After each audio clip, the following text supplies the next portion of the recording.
Would you make this hypothetical trade if you were the Royals? I'll tell you if I would. Next on Locked On Royals. You are Locked On Royals, your daily Kansas City Royals podcast. Part of the Locked On Podcast Network, your team every day.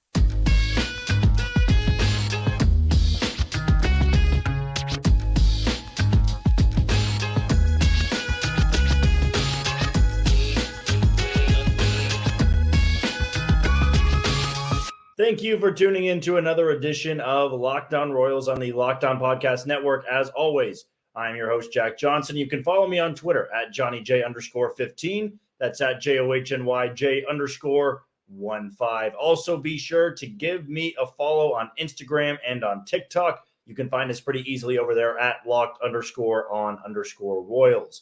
Also, very easy to find us on all those podcasting platforms such as Apple Podcasts, Spotify, Amazon Music, and on Google Podcasts. And when you go over there, be sure to give us a review. If you like the podcast a lot, give it 5 stars. If you want things to be improved on, well, leave a comment in the reviews. We always appreciate the feedback because we want to make this the best possible podcast for you Royals fans out there, or just baseball consumers that want to know more about the Royals. We want to tailor it to you, the listener, and you, the follower. If you want to know a little bit more about me, well, my entire life pretty much revolves around sports. I work here in Kansas City at Sports Radio 810 WHB. I've got a show once a week there. Also, Monday through Friday, got a show on ESPN Kansas City, talking all things sports, not just baseball centric. But you have to know that when you come to this podcast, when you click on this podcast, you know that you are getting 30 straight minutes of Royals baseball, Monday through Friday, daily content. You know, we try to get 5 episodes up a week. Little bit of a programming note. After the end of next week, we'll be dropping down to 3 episodes a week. So just a quick step back, if you will, but we'll still be trying to give you the best possible content so you are filled in with all things Royals throughout this entire off season. And it's going to be a fun week next week with our final week of 5 episodes per week. We got the winter meetings. We got the Rule 5 draft. We got the draft lottery. Hopefully some trades can happen, some free agent signings. The Royals signed Garrett Hampson yesterday, and maybe they're on the cusp of making a trade. We talked about that in yesterday's podcast episode. You can always go back and find that pretty easy on our YouTube page or on all those podcasting platforms such as Spotify, Apple Podcast, Amazon Music, Google Podcast, and once again, YouTube. Just very easy to find us on wherever you choose to listen. And today's show is brought to you by FanDuel, but again, we'll have more on them coming up in about 10 to 15 minutes or so. The first segment we're going to dive into today is something that I got from Royals Review. I'm a contributor over there. I've been contributing for Royals Review over at SB Nation for about 5 years. We're going on year number 6, going into 2024. But it was a great question that was posed on Twitter. And it is interesting because I want to say it was in yesterday's episode, or maybe it was a couple episodes ago. We talked about Michael Garcia and how he fits into the future. Now, I really do feel like Michael Garcia is kind of penciled into that same category as Vinny Pasquantino. I think Bobby Witt Jr. is in a league of his own. Like, Bobby Witt Jr. is somebody they want to build around, and they will do anything to keep him in Kansas City. I think Garcia and Pasquantino are 2 guys they want to have around. They want to build around. But also those 2 players don't really have the leverage that Bobby Witt Jr. does. Michael Garcia has only been productive for 1 year. Vinny Pasquantino has been very productive, but injured in his first 2 years. Like, Bobby Witt Jr. has shown, hey, I'm a superstar. These other 2 guys, really good ball players, don't have superstar status just yet. So this question was posed on Twitter, and I thought it was something we could go over. And I think you know my stance on Michael Garcia. I am a proud representative of the Michael Garcia fan club, as are a lot of the followers over there on Twitter and TikTok and Instagram. So I am definitely on the side of, I'm not trading him. Okay, the reason I'm not trading him is I think that they are on the cusp of unlocking a star type of talent. Like Foolish Baseball, who's one of my favorite followers out there on Twitter, he put this out there the other day. Like, Michael Garcia does everything well. He has one thing he needs to adjust that can turn him into a really good player from what he is right now. Like, right now, I think he's a good player. He is a very solid third baseman. But the one element of his game I think that can get a little bit more improvement, putting the ball in the air. We know that about Michael Garcia. We've talked about wanting him to beef up a little bit, launch the ball in the air rather than just, burn the ball into the ground or just line drives. I know that's fundamentally what you want to do, but in baseball for a third baseman, getting that launch angle, the exit velocity, just trajecting the ball a little bit higher, you can have a much more valuable player. And that's why I think they're on the cusp here. Like if Michael Garcia goes elsewhere, if you trade him somewhere and he taps into that, you are going to be kicking yourself for the next 5 to 6 years because you have an elite defensive third baseman. You have a guy that hits the ball hard. He's got a good eye at the plate. He doesn't strike out a lot. He's got a strong arm. Really, I think a good comparison to him, if he starts lifting the ball just a little bit more, it's the American League version of Ke'Bryan Hayes. And if you're not as familiar with Ke'Bryan Hayes, start getting pretty familiar. The third baseman for the Pirates, they gave him a mega deal. He's the best defensive third baseman in baseball. He's got tremendous pop. In fact, when the Royals played Pittsburgh at Kauffman this past year, you might remember him hitting this towering home run. I think it was to take the lead in one of those games that Cole Reagans was throwing. It was the Steven Cruz debut, I think, when he gave up 5 runs and one inning, was giving up home runs over the highway, basically. But nonetheless, I think that's a very good comparison. And then you start to think a little bit, all right, if Michael Garcia becomes Ke'Bryan Hayes, and that's your left side of the infield, a Ke'Bryan Hayes type and a Bobby Witt Jr., like that's one of the best left sides in all of baseball. Nobody can dispute that. But what Royals Review put out there, I know I'm rambling on a little bit here. What Royals Review put out there was a potential trade for Edward Cabrera of the Miami Marlins, a guy that is still a very young pitcher, has arguably the most freakish stuff of anybody in baseball next to Johan Duran with his splinker, as some call it, the splitter sinker mix that he's got at 101 or something like that. Edward Cabrera's got a 96-mile-an-hour changeup. 96-mile-an-hour changeup. Ridiculous movement. His sinker / fastball, upper 90s, triple digits. Problem is, health has been a problem. Health has been a bit of a concern. And he doesn't have lights-out numbers, but you dream about a rotation that includes Cole Reagans and his triple-digit fastball, and then Edward Cabrera with his 96-mile-an-hour changeup. Like, that's working with elite stuff. Elite stuff. But the question was, would you trade Michael Garcia straight up for Edward Cabrera? And my initial reaction was no. I'm not trading for a guy that I don't know if he can stay healthy. At the end of the day, though, we know the Royals need pitching.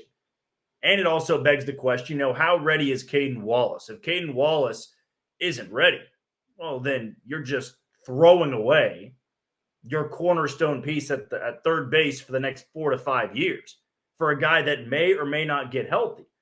Like, I know I come off a bit biased with Michael Garcia, and you don't move on from him. And I am, head over heels for the arsenal that Edward Cabrera has. I really am. Like, that is explosive, electric stuff. And the reason we bring it up, or Royals Review brought it up, was because Miami is looking to find a trade partner. They are actively shopping Edward Cabrera. And I think Ezekiel Duran was the name that was mentioned of the Texas Rangers. Like, that's the return they would want. And maybe somebody like Michael Garcia could be enticing over in Miami. I know they need some help over at third base. So it's something that could be considered. However, I think you really need to evaluate your plan for the future and on the left side. Like Michael Garcia, just turning 24 years old, being one of the best defensive third basemen in baseball. The offense can come around. He's got time to beef up a little bit. Like, that's a multiple-time all-star that you're gambling on a guy who could be elite, could be a front-end starter, but can he stay healthy? That's kind of the thing here. To me, when you have somebody that throws a 96-mile-an-hour changeup, does that always mean health? Like, I don't know. Maybe that's just me being weird about it, but I always remember with, like, Jacob deGrom and his 96-mile-an-hour slider. Like, part of me is like, you just can't stay healthy all the time when you throw like that. Now, maybe I shouldn't really say that because I haven't expressed any concern with Cole Reagans, his triple-digit fastball. But fastballs to me always feel different than secondary offering. Like, you got like a couple of years where that is freakish, and then injuries can happen and stuff can happen. Now, I'm not also the person that says, well, don't throw that pitch or don't throw it as hard. If you got it, throw it. Right? There's just no way that you just hold back when you have a pitch like that. But to me, the Royals desperately need pitching. Everybody knows that. But that to me is more so of a gamble. And maybe Michael Garcia is a good gamble because of the value he has. If the Royals aren't ready to compete, he's somebody that has tremendous value. But I don't think I could get on board with trading somebody that I envision at third base for the next 3 to 4 years. And if that offense can take off and the power starts to show, I mean, we're talking about Michael Garcia among some of the best third basemen in baseball. Do you want to give that up for a one-for-one trade, just like the Wade Davis for Jorge Soler, like no other prospects included? I don't know if I could do that. I think for now, I would say no. I really would. If there was any other way to get Edward Cabrera, count me in. If it's prospects, if it's Frank Mozzicato, if it's Ben Kudrna, if it's Blake Mitchell thrown it, like then we can start talking about it. But I feel like with this offense, when you're piecing together a lineup, one, I don't believe J.J. Picollo wants to subtract from guys that are already contributing in the lineup.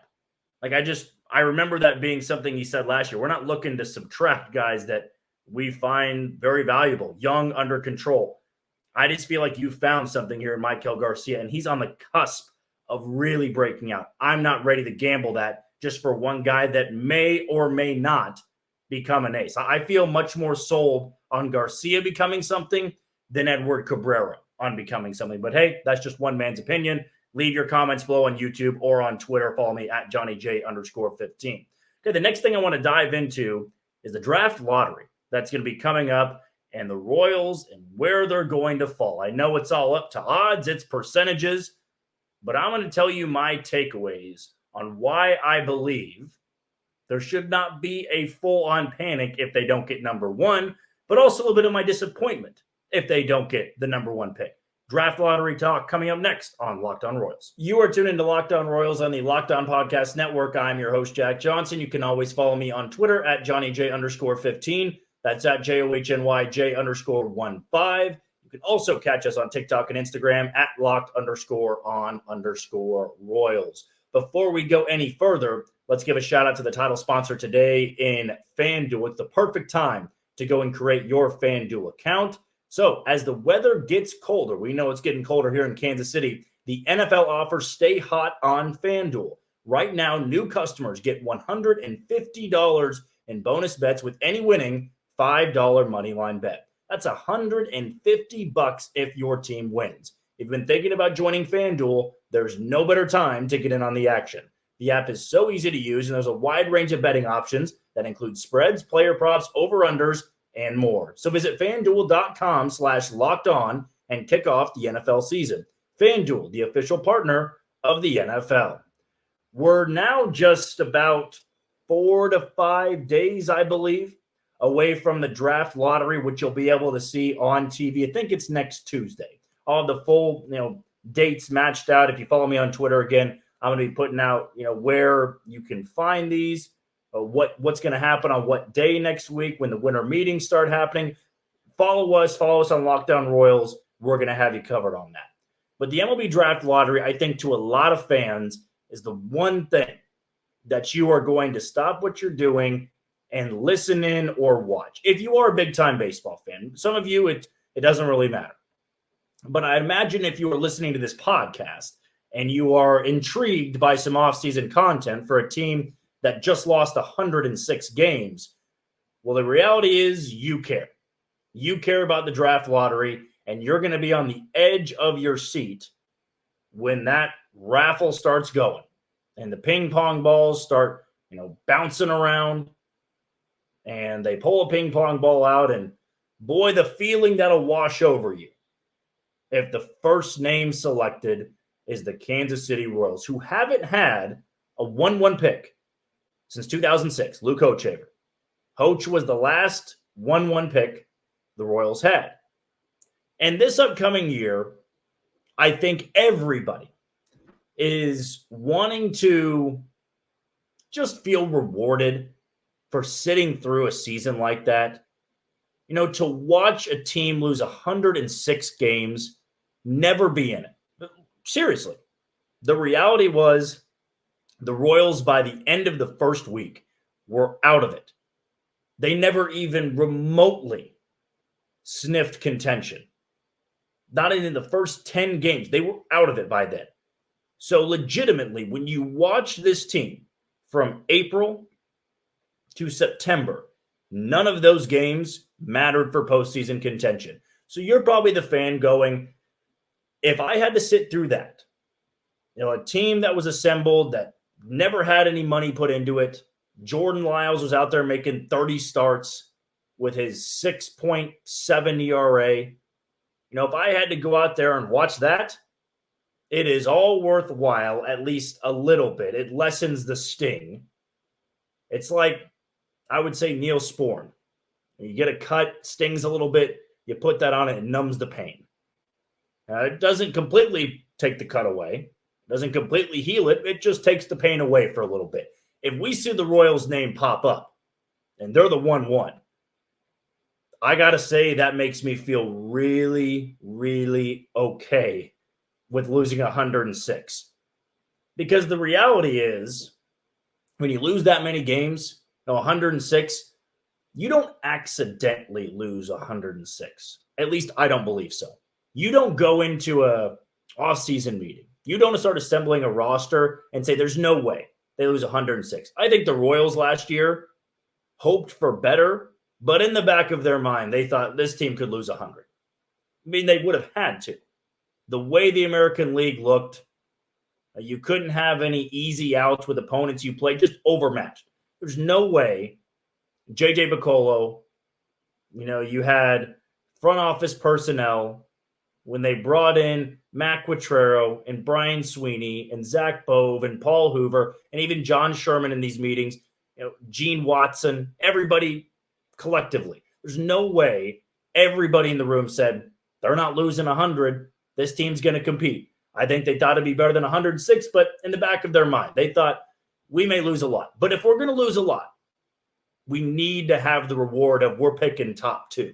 Now, I said before the break, it's not the end of the world if you don't pick 1, because if we're being quite honest here, the team that is most deserving of the 1-1 pick for what their fans had to suffer through, it's Oakland. And I know Royals fans have suffered the last couple of years. What Oakland went through last year is something no fan base should ever have to go through. I mean, reverse boycotts. The owner sells the team, or not sells the team, relocates the team to Vegas. There was not an ounce of competitiveness in Oakland. There was no money put into the team. No fan base should ever go through that. So the baseball gods, they're looking down at the draft lottery, and they're trying to give a little bit of mercy to somebody. It ain't the Royals, it's Oakland. But again, it's a draft lottery. I mean, there's no guarantee the Royals or Oakland pick top 2. The Royals could pick 3rd, 4th, and that would really make losing 106 that much worse. Because in tanking, there's no more tanking in baseball. They are actively against tanking. So that's why I'm always for, build the team to be a little bit more competitive. I know you need top-end talent, but trust your scouts that you can find talent at the 15th overall pick, the 16th overall pick, competitive balance round picks. Have faith a little bit.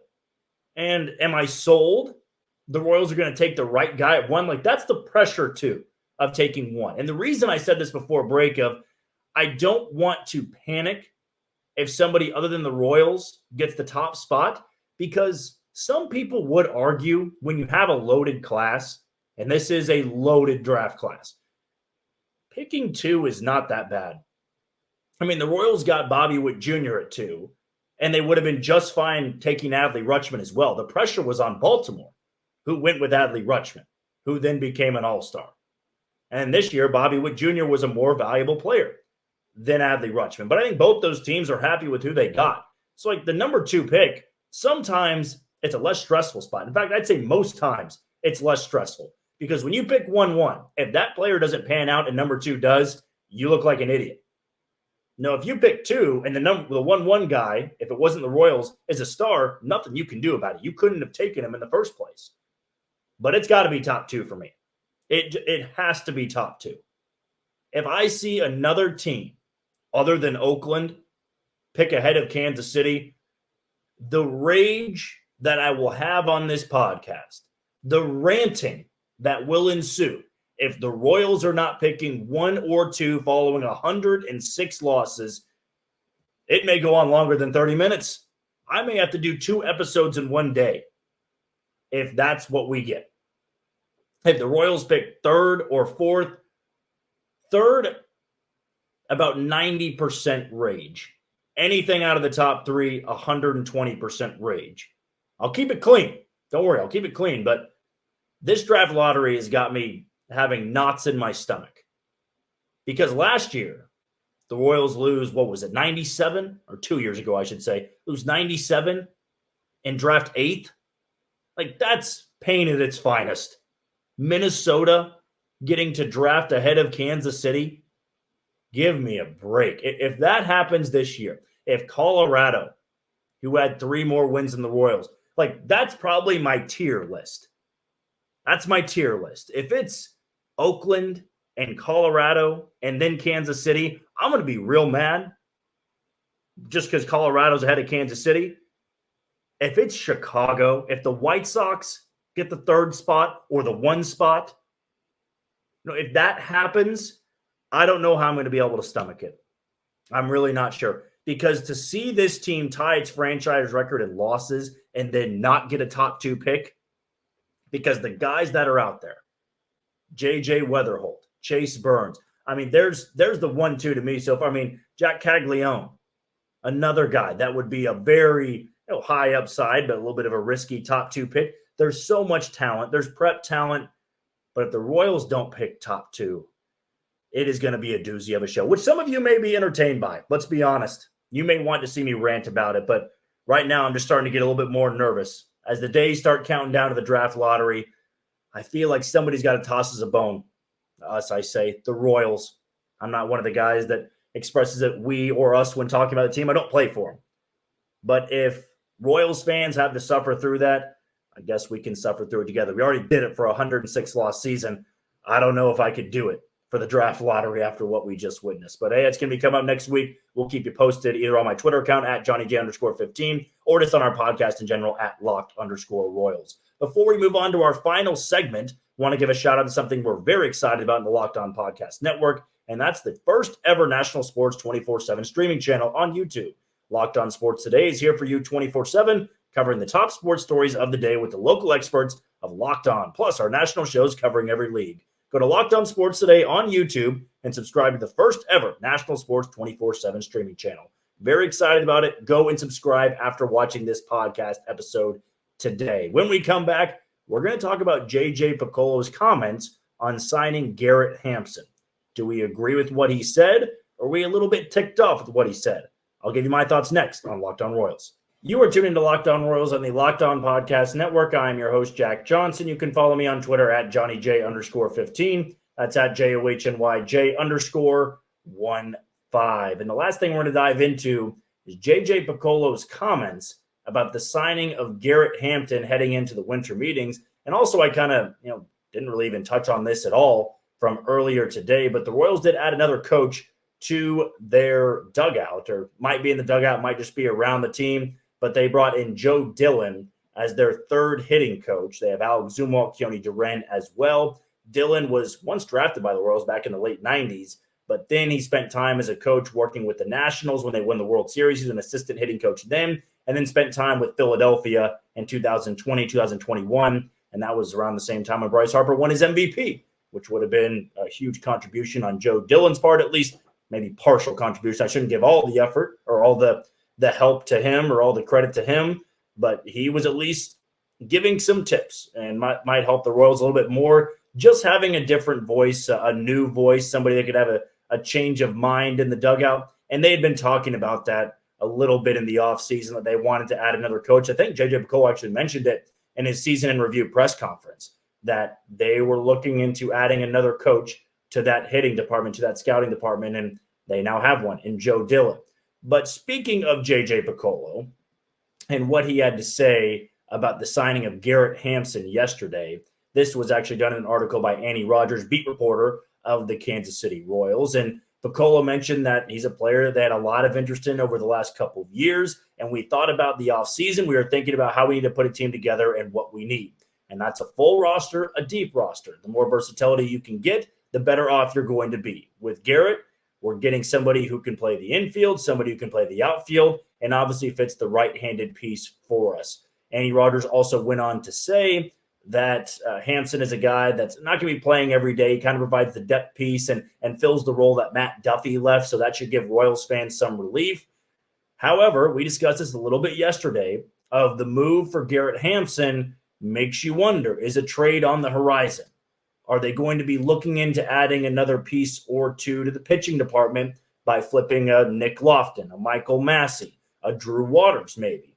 Because if you bring in Garrett Hampson, a super utility guy, well, you have some other super utility guys that you're going to need to trade, because there's no sense in having a couple of super utility guys.